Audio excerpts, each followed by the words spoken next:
Greetings and welcome. You're tuned into TMH's Daily English News.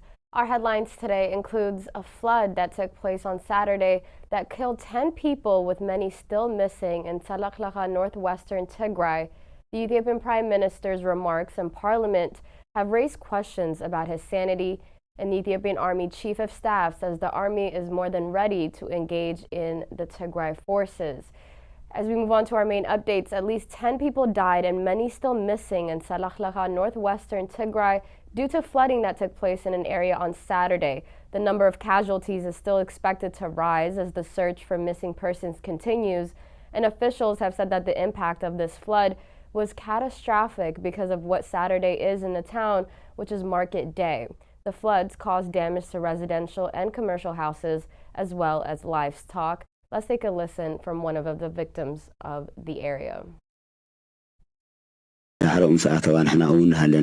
زمنت أمسيل ونابز خي سجراوون تماي مديو بريح حرفة زمنت أمسيل وانا قرقروت يعني بسيعن علي بسيعن 4-5 ولعو وين كيدو أبكر معيني رأيتها أبكر معيني شنو ولا غينا معيني شنو ولا غينا أنا لا هو الله كسملت موت تملت أوش تملت تاولات هاي اللي تحيوا غير الناس اللي 4 وضعية نتا هتعطوني فلت كون إذا غيره.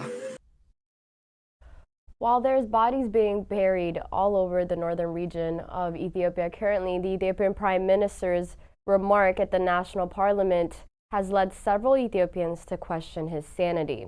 When criticized about his administration's misplaced priority of planting trees, while people are being killed, Abiy Ahmed said his government will continue to plant trees in the same places where the people's bodies are buried so that at least the body has a shed.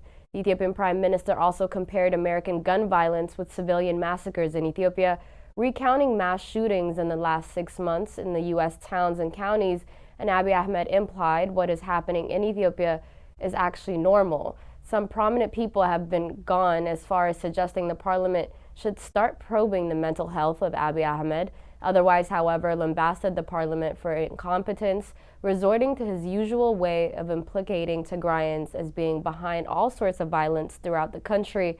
And Abiy Ahmed said his government has its control in Tigrayans among those captured in the operations in the area of Walaga. And according to many of the remarks, has malicious intent of fanning more hatred towards these Tigrayan civilians as well. The Ethiopian parliament, staying with them, the parliament has approved a 1-minute victims of silence for the atrocities that took place in the area of Walaga. The House of People's special meeting took place a day after an MP went on Facebook Live blaming the Oromia leadership for the recent atrocities within the region. Member of Parliament for Oromia, Hagasa Ibrahim, said civilians in Walaga, Oromia, in general are being killed by the president of region, Shimallis Adisa, and his group, and are not sane, as a term used by the government and its supporters to refer to the Oromo Liberation Army. Ethiopia's leader reported a massacre on Monday allegedly by the Oromo Liberation Army in Kalam Walaga, days after the government claimed control of the area, and the OLA has put the blame on the government yet again. Prime Minister Abiy Ahmed's office did not provide fatality figures, but the Amhara Association of America told the Associated Press, quoting sources on the ground, that it believes between 150 to 160 people might have been killed in these attacks. And the Oromo Liberation Front and its military wing, OLA, not only denied responsibility, but put the blame on Abiy Ahmed's security personnel. Another agonizing killing of civilians has been staged by the murderous Prosperity Party regime in Hawa Galena district of Kalam Walaga zone. And as this statement said, Abiy Ahmed used term genocide for the first time to describe these killings in Ethiopia. And the Horn of Africa analyst, Rashid Abdi, said the Prime Minister applied the term selectively in one of the specific contexts. I hope we now know and now allow the full international independent probe into all mass killings in Ethiopia, including those in Tigray, as he stressed on his official Twitter account. Ethiopian Army Chief of Staff Birhanu Jula said that the army is ready more than ever to fight the Tigrayan forces. Field Marshal Burhanu Jula said this in an event organized by the 8th Division of the Ethiopian Army, and this comes only days after the Ethiopian Prime Minister announced the establishment of a committee to oversee peace negotiations with Tigray, and the Afar regional president, meanwhile, it likened Tigray to a snake that ought to be decapitated. And on this matter, Getachew Reda, who's a member of Tigray Armed Forces Central Command, said the mixed and decisively conflicting signals being sent by the Ethiopian authorities on matter of war and peace have led the Tigray government to question the sincerity of Abiy Ahmed's regime regarding peace negotiations. And analysts also said the warmongering by the Ethiopian authorities, including the chief of staff, only reaffirms that Ethiopia's humanitarian truce is in fact just a ploy to buy more time to make sure they are rearmed and ready for battle. An eyewitness of ethnic cleansing in western Tigray recounts how Tigrayans were rounded up, killed, and dumped on the banks of Takaza River. Tesfaye Walde Michael Haftu, 68 years old, is one of the tens of thousands of displaced people now sheltered in Saukara IDP camp in Ma'ala, and he's from Rawan, West Tigray. He and his family initially fled the area in November 2020 after the Fano, an irregular armed group from the Amhara region, started to kill, torture, and arbitrarily detain Tigrayans. He and his family managed to make it out as far as Adugoshu when Ethiopian forces would catch up with him and forcibly return him back to western Tigray. Let's take a listen. They beat us and returned us back. Soon after we arrived to Rawian, the Fano started to beat and torture us. They would use sticks with rough edges on our neck to press us against the floor. They would take our property, our money. They would call us junta, weed, TPLF cancer, and more. And we couldn't do anything. For what is close to a year now, Tesfaye was not able to leave the place and lived under extremely harsh conditions. And let's take a listen to him explaining those harsh conditions as well.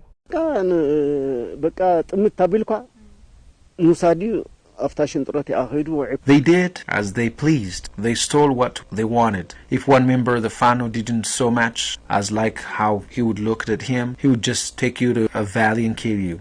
They have no mercy, and there was no one to hold them accountable. We just prayed that we do not fall at their hand. Tesfaye said a year later, Tigrayans in the area were called into a meeting, and then after they were all gathered, the Amhara forces would arrest them.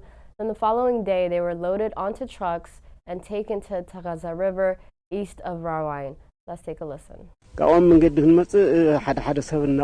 They killed many on our way to Takaza. They also took everything they could find on us. The worst part was that they wouldn't allow us to bury the bodies. According to a joint report by Human Rights Watch and Amnesty International, the Amhara forces have engaged in relentless campaign of ethnic cleansing within the western Tigray zone, and thousands of Tigrayans are still currently to this day detained in concentration camps there as well.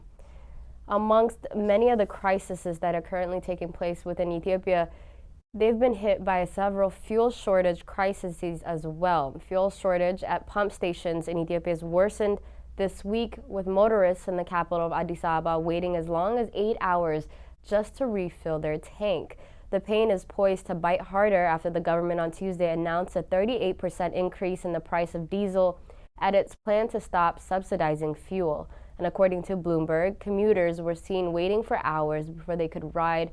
Vehicles formed long queues around gas stations in Addis Ababa and other cities across the country.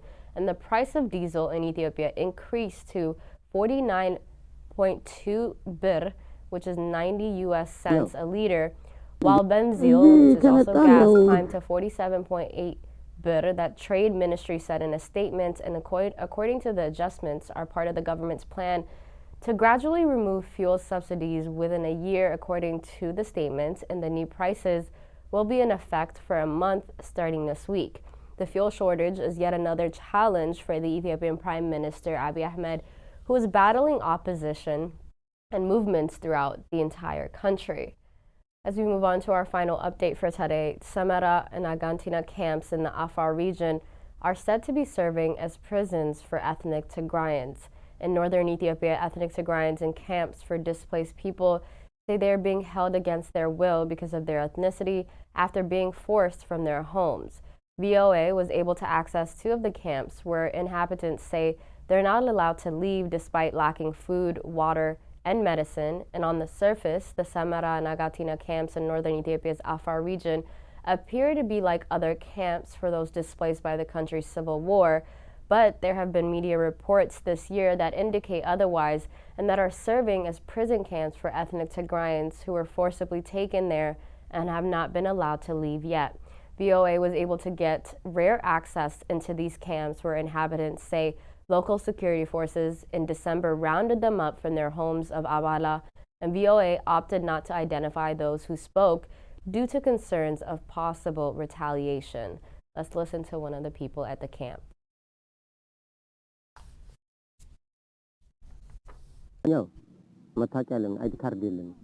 The first thing is we don't have our identity documents. If we go out of the camp, the police will seize us and send us to prison. There are displaced people who are in prison. If you don't have an ID, you can't even go shopping. There is no freedom of movement, even though we repeatedly asked for it. We can go out sometimes, but only with a police escort. Temperatures in camps at this time of the year regularly rise about 40 degrees centigrade, but Tigrayans here say they are not allowed to leave for any type of medical treatment. There have been 7 cases where people have died since we arrived here because of lack of medicine. They died from hypertension, diabetes, and of course, children and the elderly died because of the high temperature. Next, we have a footage of a mother in Agatina camp, which houses 700 Tigrayans, and she says fears for her children are an all-time high. We came here 6 months ago. The situation here is so bad. We don't get medicine or enough food. There are 150 children here. The Ethiopian Human Rights Commission on the 29th of June also acknowledged that 9,000 Tigrayans are being held illegally in these camps and called for their immediate release. Let's listen to Taraka Gitacho. People there are held against their will. That families are not staying together, that men and women, by being separated, you're separating a family, that they are not getting medical help, ready access to medical help when you need help outside the camp, that is. These are the 3 key indicators, and that is why we are certainly alarmed and concerned about these camps. And finally, this Tigrayan man suffering from tuberculosis tells us his circumstances within these camps as well. There is no support here. We are on the verge of death. We spend day and night in this way, and the situation is critical. If the government does not support us, I don't know what our fate will be. Only death waits for us. Ethiopia's federal government has not responded to the Ethiopian Human Rights Commission's call for their release and a release statement. The Afar Regional's Disaster Prevention and Food Security Coordination Office initially agreed to an interview with VOA. Then President Lida suddenly stopped responding to messages and phone calls moving forward. That finalizes our news for today. Thank you so much for tuning in. Have a wonderful weekend. Bye-bye.